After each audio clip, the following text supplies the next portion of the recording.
તો ભરૂચમાં ખેડૂતો ફરી આંદોલનના માર્ગે છે। પાવર ગ્રીડ લાઇન સામે ખેડૂતોનો વિરોધ। ખેડૂતોની ટ્રેક્ટર રેલી પોલીસે અટકાવી। ટ્રેક્ટર ઉભા રાખી ખેડૂતો રસ્તા પર બેઠા। ખેડૂતોએ મુખ્ય માર્ગ પર ચક્કાજામ કર્યો। ભરૂચ અંકલેશ્વર માર્ગ પર ટ્રાફિક જામ કર્યો। હાંસોટ અંકલેશ્વર સહિતના ખેડૂતો રેલીમાં જોડાયા। જંબુસર આમોદ અને વાગરાના ખેડૂતો પણ મેદાને છે। જમીન સંપાદનના યોગ્ય વર્તનની માંગ છે। સરકારની જાહેરાત છતાં ખેડૂતોનો આક્રોશ યથાવત। ટ્રેક્ટર રેલી કાઢી કલેક્ટરને રજૂઆત કરાશે।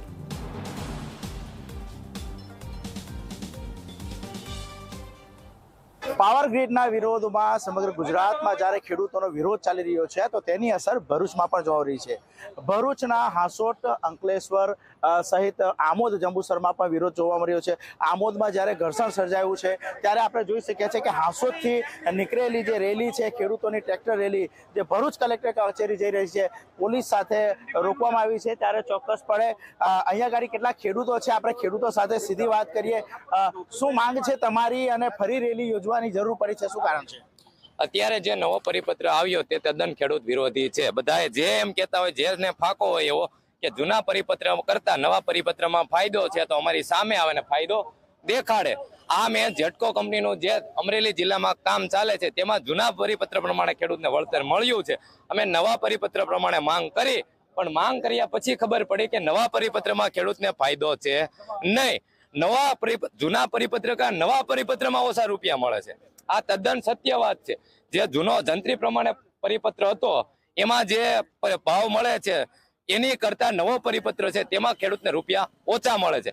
જો ગુજરાતમાંથી કે સરકારમાંથી કોઈને એવો ફાંકો હોય કે નવા પરિપત્ર પ્રમાણે ખેડૂતને ફાયદો છે તો આવે મારી પાસે અને જમીન ઉપર સાબિત કરીને દેખાડે। ખાલી હવામાં વાત નહીં, જમીન ઉપર માપણી કરી અને ખેડૂતને દેખાડે શું ફાયદો છે, કેમ કે ખાલી આ હવા ઉપર વાત છે।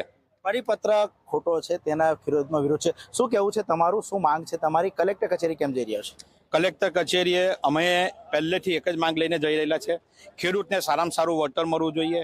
ખેડૂતની જમીન જાય છે, ખેડૂતનું જીવન જાય છે, ખેડૂતના કુટુંબનું જીવન જાય છે અને દેશની અંદર રહેતા દરેક જે અન્ન ખાય છે ને તેનું પણ જીવન આનાથી મુશ્કેલીમાં મુકાઈ શકે છે। એટલે અમારી પહેલેથી એક જ માંગ છે કે માર્કેટ રેટના 4 ગણા, વાણિજ્ય જંત્રીના 4 ગણા અને જે કોરિડોર છે ને એના 4 ગણા ને એના 50%। અને જ્યારે પણ અત્યારે એક તમે વિડીયો જોયો છે કે 220 કેવીની લાઈન હતી એ લાઈનની અંદર કરંટ બતાવવામાં આવ્યો હતો, આ તો 765 કેવી છે। તો જ્યારે કોઈ જાનહાનિ થાય ને તો 15 કરોડનો વીમો અમારે જોઈએ છે। પશુ હોય, માણસ હોય, કારણ કે અમે પણ ત્યાં અમારું ખેત છે જવાના છે તો 720 કેવી, 65 કેવી, 220 કેવીની અંદર જો કરંટ બતાવતો હોય, બલ્બ સરકતો હોય તો 765 કેવીની અંદર કેવી હાલત થાય છે। અત્યારે એક વિડીયો જો ખાલી ઘાસચારાનું બનાવ્યું છે ને તે પણ બધું સુકાઈ ગયું છે। એટલે અમારી પહેલેથી એક જ માંગ છે અને એ જ માંગ પર અડી રહેલા છે અમે। સરકારશ્રી એ આપવું જ પડશે। એ અલગ અલગ રીતે અમને મા અને માસી એક જ બનાવવા માંગે છે પણ અમે માને જ લઈને ચાલવાના છે, માસીને લઈને ચાલવાના નથી। અલગ અલગ ભાવનો વિષય ઉભો થયો છે, અલગ અલગ જગ્યાએ અલગ અલગ ભાવ છે, શું કારણ છે એનું?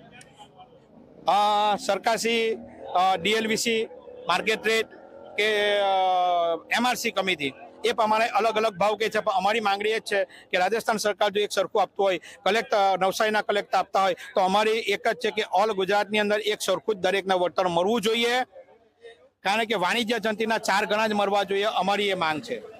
વાણિજ્ય જંત્રીના 4 ગણા મળવા જોઈએ તેવી ખેડૂતોની માંગ છે। ત્યારે ખેડૂતોની રેલી અંકલેશ્વરથી પસાર થઈ અને ભરૂચ કલેક્ટર ખાતે પહોંચી રહી છે। વાસુ પરમાર, ઝી મીડિયા, ભરૂચ।